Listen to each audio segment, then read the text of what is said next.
നമ്മൾ ഈ ദൃശ്യങ്ങളിൽ കാണുന്നത് ഇവിടുത്തെ മസ്ജിദ് മേഖലയാണ്. മുണ്ടക്കൈ മസ്ജിദ് മേഖല ഒരു പള്ളിയുടെ പകുതിയോളം ഒഴുകി പോയതിൻ്റെ കാഴ്ചയാണ് ഇവിടെ കാണുന്നത്. ഇവിടെ കാണാം വലിയൊരു കൂറ്റൻ പാറക്കല്ല്.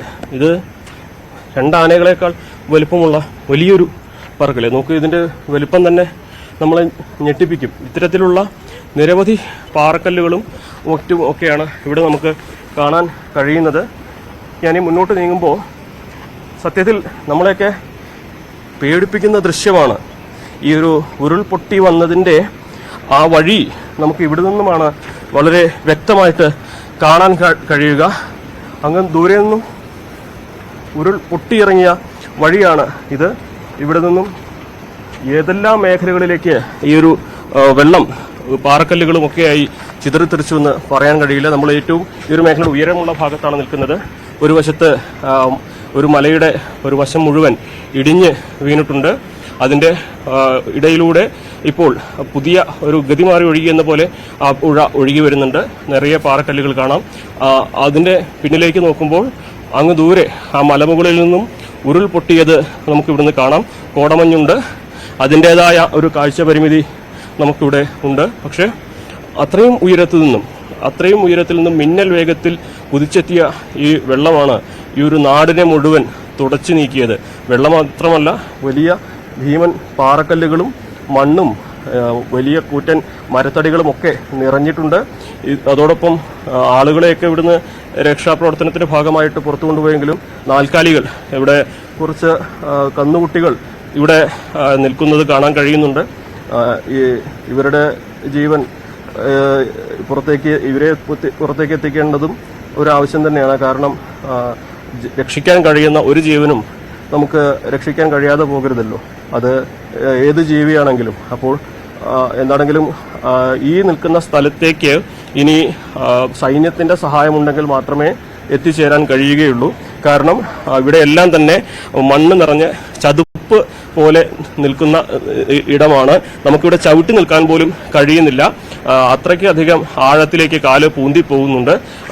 ഇവിടേക്ക് ഇനി ഈ മേഖലയിൽ തെരച്ചിൽ നടത്തണമെങ്കിൽ കൂടുതൽ സൗകര്യങ്ങൾ, യന്ത്രങ്ങളും മറ്റും ആവശ്യമായിട്ടുണ്ട്.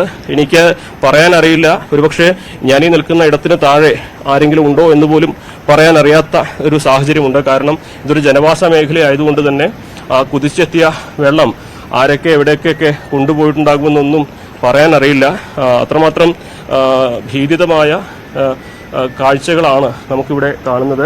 ഇനിയിപ്പോൾ മന്ത്രി അല്പസമയം മുമ്പ് സൂചിപ്പിച്ച രീതിയിൽ ബെയിലി പാലം പണിത് സൈന്യം ഇവിടേക്ക് എത്തേണ്ടതുണ്ട്.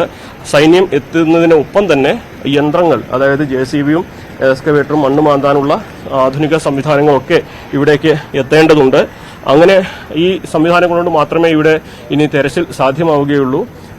ഇന്നലെ ഇവിടെ കുടുങ്ങിക്കിടന്ന, ഈ ഒരു മേഖലയിൽ കുടുങ്ങിക്കിടന്ന 186 പേരെയാണ് വൈകുന്നേരത്തോടെ ആ സുരക്ഷിത സ്ഥാനത്തേക്ക് മാറ്റിയിട്ടുള്ളത്. നമുക്ക് ഈ എത്ര ദൂരം അവിടേക്ക് പോകാൻ കഴിയുമെന്ന് അറിയില്ല. പക്ഷേ രക്ഷാപ്രവർത്തകരൊക്കെ ഈ സകല പ്രതിസന്ധികളെയും തരണം ചെയ്ത് അതീവ ജാഗ്രതയോടെ ആ മുകൾ മേഖലയിലേക്ക് എത്തിയിട്ടുണ്ട്. അവിടെ അവർ കഴിയും വിധത്തിലുള്ള തെരച്ചിൽ നടത്തുന്നുണ്ട്. നമുക്ക് ഇവിടുത്തെ ഒരു കാഴ്ച ഇതാണ്. നമുക്ക് ഇവിടെ നിന്നും ഇപ്പോൾ ഈ ദുരന്തത്തിന്റെ വഴി ഏറ്റവും അടുത്ത് കാണിക്കാൻ കഴിഞ്ഞ ഒരു സ്ഥലമുള്ളത്.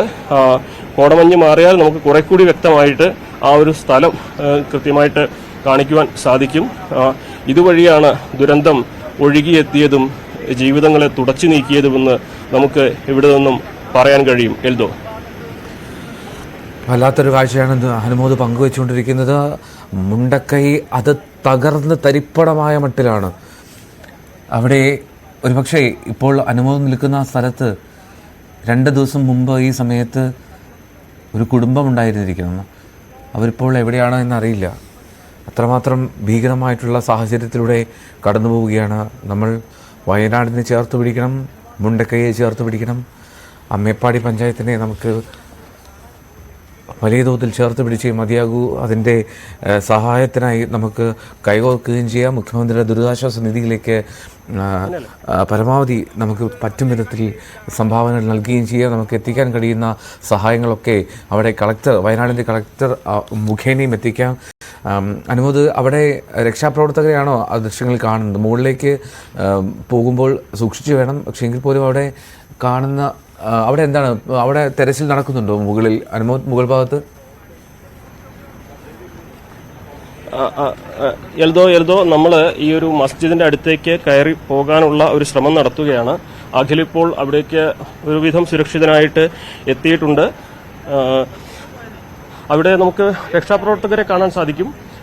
ഒരു നിമിഷം എനിക്ക് സമയം തരണം, ഞാൻ ഈ മുകളിലേക്കൊന്ന് കയറിക്കോട്ടെ, അതിനുശേഷം ഞാനിപ്പോൾ തിരിച്ചെത്താം. സുരക്ഷിതമായി തന്നെ ചെയ്താൽ മതി അനുമോദ്, അല്ലെങ്കിൽ ആ ഭാഗത്തേക്ക് പോകാതിരിക്കൂ, അങ്ങോട്ട് പോകണ്ട. സുരക്ഷിതമല്ല യാത്രയെങ്കിൽ ദയവായി യാത്ര ഒഴിവാക്കണം, സുരക്ഷിതമായി മാത്രം പോവുക, അത്ര മാത്രമേ പറയാനുള്ളൂ. ഒരു ഉള്ളുലഞ്ഞ പ്രദേശമാണ്, ഹൃദയം തകർക്കുന്ന കാഴ്ചകളാണ്. എവിടെ തിരിഞ്ഞു നോക്കിയാലും നമുക്ക് ഹൃദയഭേദകമായിട്ടുള്ള രംഗങ്ങൾ മാത്രമേ കാണാൻ കഴിയുന്നുള്ളൂ.